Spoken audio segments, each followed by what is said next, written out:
7, Chapter Soil, Module 1, Importance and Formation of Soil. Hello friends, आज हम class 7 का chapter soil discuss करेंगे और आज हम फर्स्ट मॉड्यूल में सॉइल की इम्पोर्टेंस और फॉर्मेशन के बारे में जानेंगे। सॉइल क्या है, इसके बारे में आप जानते ही होंगे। सॉइल अर्थ पर लाइफ के लिए सबसे इम्पोर्टेंट नेचुरल रिसोर्सेज में से एक रिसोर्स है।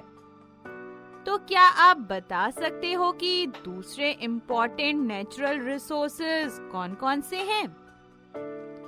बिल्कुल सही, एयर, वाटर, फॉरेस्ट और लैंड, ये सभी इम्पोर्टेंट नेचुरल रिसोर्सेज हैं। पर फ्रेंड्स, इस चैप्टर में हम बस सॉइल के बारे में ही बात करेंगे, डिटेल में डिस्कस करेंगे। तो चलिए स्टार्ट करते हैं। फ्रेंड्स, क्या आपने प्लांट्स को देखा है? बिल्कुल देखा है। कहाँ पर देखा है? गार्डन में, ग्राउंड में, फॉरेस्ट में, हर जगह प्लांट्स पाए जाते हैं। लेकिन गार्डन, ग्राउंड और फॉरेस्ट में ये प्लांट्स कहाँ ग्रो करते हैं? बिल्कुल सही, सॉइल में। तो प्लांट्स सॉइल में ग्रो करते हैं। सॉइल प्लांट्स को सपोर्ट करती है। कैसे?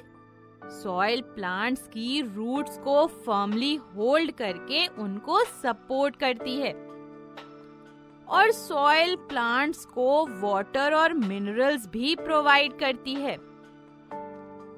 तो फ्रेंड्स, अभी हमने क्या पढ़ा? हमने पढ़ा सॉइल के दो मेन फंक्शंस के बारे में। और ये फंक्शंस कौन से हैं? ये फंक्शंस हैं, first, soil provides encourage to the plants, and second, soil supplies water and minerals to the plants. Friends, इनके अलावा सॉइल के और भी कई फंक्शंस हैं। तो चलिए डिस्कस करते हैं उन फंक्शंस को।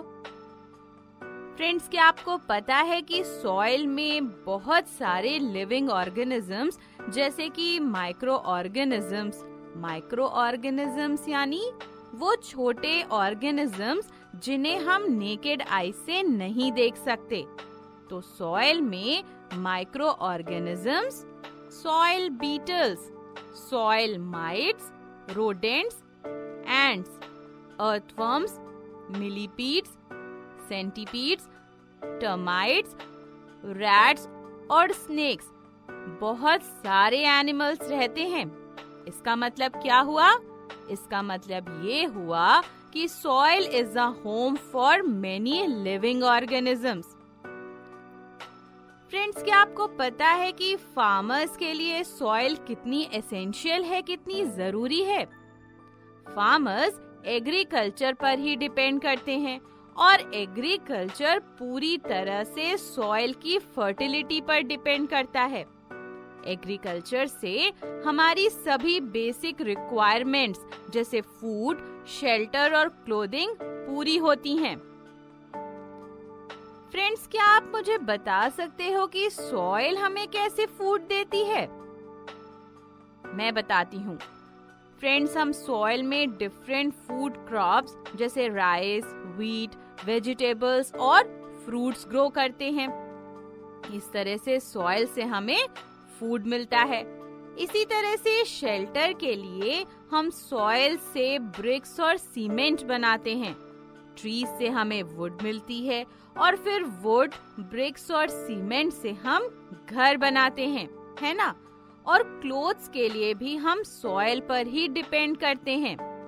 क्लोथ्स फाइबर से बनते हैं और ये फाइबर्स हमें कॉटन और जूट जैसे प्लांट से मिलते हैं और इन प्लांट्स को हम सॉइल में ग्रो करते हैं। तो देखा आपने कैसे एग्रीकल्चर हमारी बेसिक रिक्वायरमेंट्स यानी फूड, शेल्टर और क्लोथिंग को पूरा करता है। तो फ्रेंड्स हम ये कह सकते हैं कि सॉइल हमारी लाइफ का एक इनसेपरेबल पार्ट है। तो फ्रेंड्स हमने सॉइल के क्या-क्या इम्पोर्टेंस पढ़ी। हमने पढ़ा कि soil provides anchorage to the plants, soil supplies water and minerals to the plants, soil is a home for many living organisms and soil is essential for agriculture which depends completely on the fertility of the soil. Friends, I hope अब आप समझ गए होंगे कि soil हमारी life का कैसे एक inseparable पार्ट है, कैसे ये हमारी सर्वाइवल के लिए जरूरी है। नेक्स्ट अब हम बात करते हैं फ्रेंड्स फॉर्मेशन ऑफ सॉइल के बारे में। सॉइल कैसे फॉर्म होती है? फ्रेंड्स, सॉइल वेदरिंग की प्रोसेस से फॉर्म होती है। Soil is formed by the process of weathering. और ये वेदरिंग क्या होती है? The question arises, what is weathering? Friends, weathering वो प्रोसेस है जिसमें बड़ी बड़ी रॉक्स टूटकर स्मॉल रॉक पार्टिकल्स में कन्वर्ट हो जाती हैं। ये रॉक्स सन की हीट से, विंड से, रेन से, फ्लोइंग वाटर से और क्लाइमेटिक कंडीशंस में चेंजेस की वजह से ब्रेक होती हैं और इस प्रोसेस को वेदरिंग कहा जाता है।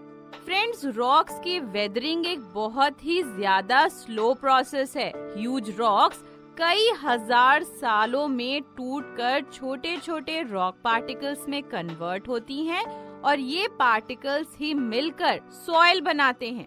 तो ऐसे बनती है सॉइल। समझ आया आपको? एक बार फिर से देखें। What is weathering? The process of breakdown of huge rocks into small rock particles by the action of sun's heat, wind, rain, flowing water and climatic conditions is called weathering. Weathering of rocks is a very slow process and it takes thousands of years to weather huge rocks into fine particles to make soil. अब friends हम बात करते हैं humus के बारे में। Humus क्या है, कैसे बनता है और ये ह्यूमस क्यों इम्पोर्टेंट है? फ्रेंड्स, जब प्लांट्स और एनिमल्स की डेथ हो जाती है तो उनकी डेड बॉडीज को सॉइल में प्रेजेंट माइक्रो ऑर्गेनिजम्स जैसे कि बैक्टीरिया और फंजाई डिकम्पोज कर देते हैं और इस डिकम्पोजिशन से जो सब्सटेंस फॉर्म होता है ना, वो है ह्यूमस। फ्रेंड्स, ह्यूमस में प्रेजेंट मिनरल न्यूट्रिएंट्स प्लांट्स की ग्रोथ और डेवलपमेंट के लिए बहुत इम्पोर्टेंट होते हैं। समझ आया ना आपको? एक बार फिर से देखें कि ह्यूमस कैसे फॉर्म होता है। Humus is formed by the decomposition of dead plants and animals by the action of microorganisms. तो अगर मैं आपसे पूछूं कि what is humus तो आप क्या बोलोगे? आप बोलोगे the organic matter formed by the decomposition of dead plants and animals by the action of microorganisms is called humus.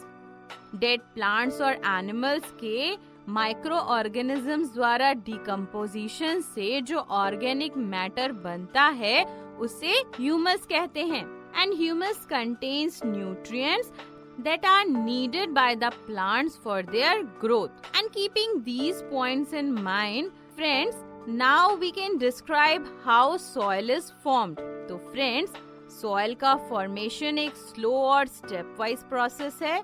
soil huge rocks की वेदरिंग से बनती है।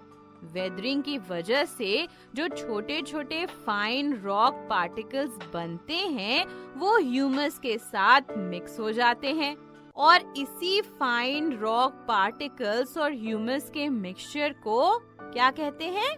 सॉइल कहते हैं। तो क्या अब आप मुझे बता सकते हो कि सॉइल क्या है? What is soil? Earth crust की टॉप मोस्ट लेयर में रॉक पार्टिकल्स और ह्यूमस के मिक्सचर को सॉइल कहा जाता है। The topmost layer of Earth's crust consisting of the mixture of rock particles and humus is called soil. तो चलिए फ्रेंड्स, एक बार हम मेन पॉइंट्स को रिवाइज कर लेते हैं।